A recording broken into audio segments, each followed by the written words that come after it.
Greetings from Amsterdam. It's beautiful weather here today.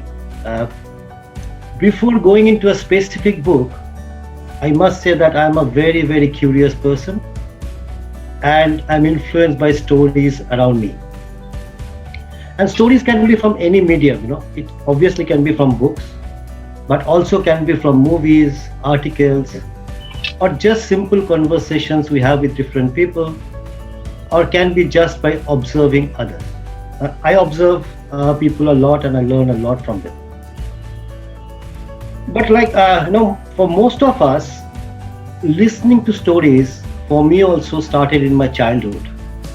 And my first stories were told to me by my parents, especially my mom.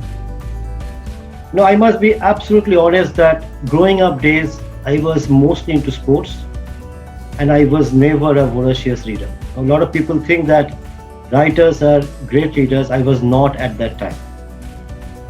But later, I was greatly influenced for my reading habit as I observed my father, my elder brother, my wife, and especially my daughter. They read a lot, and I got very much influenced by them.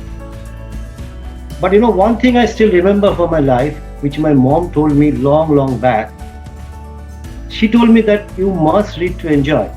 You must read to enjoy a book, but try to take something out of the book and apply that into your life so that reading will be a pleasure and not a compulsion. I follow that advice till now. We all have our dreams, we all have our aspirations, but then there is a reality. And most often we find there's a gap between what we want and where we want to go. And some books and stories actually help us to bridge that gap. Why I told you this, because now I'll come to the book which I'm going to talk about, and that story has actually influenced me and bridged that gap.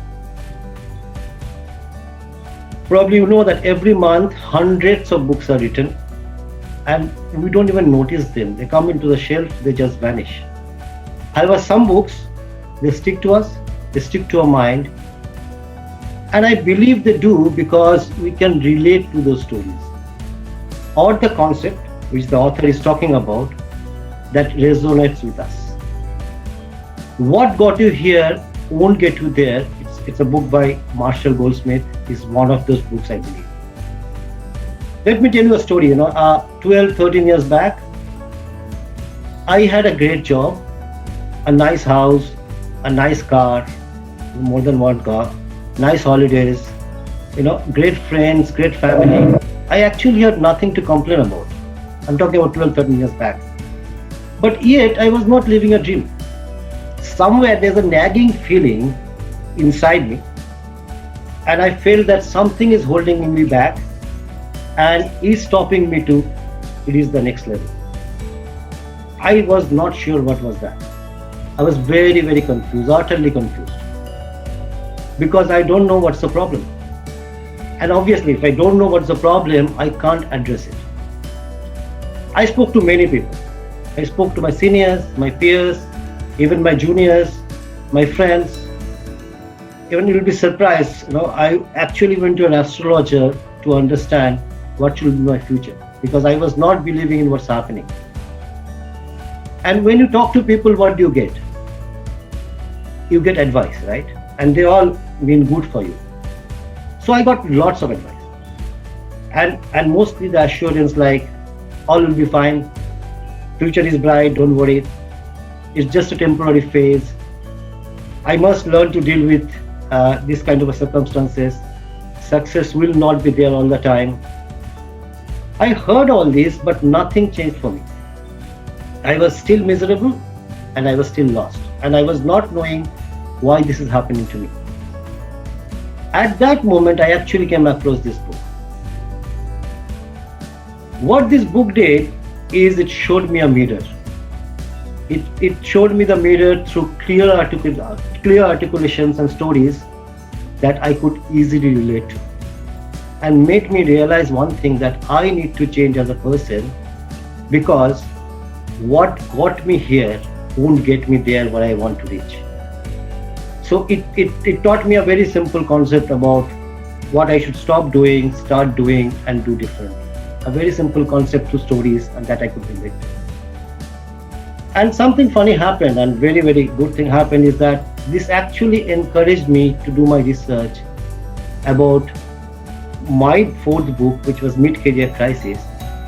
And through this book, I realized that I was actually going through a mid-career crisis, which I never realized.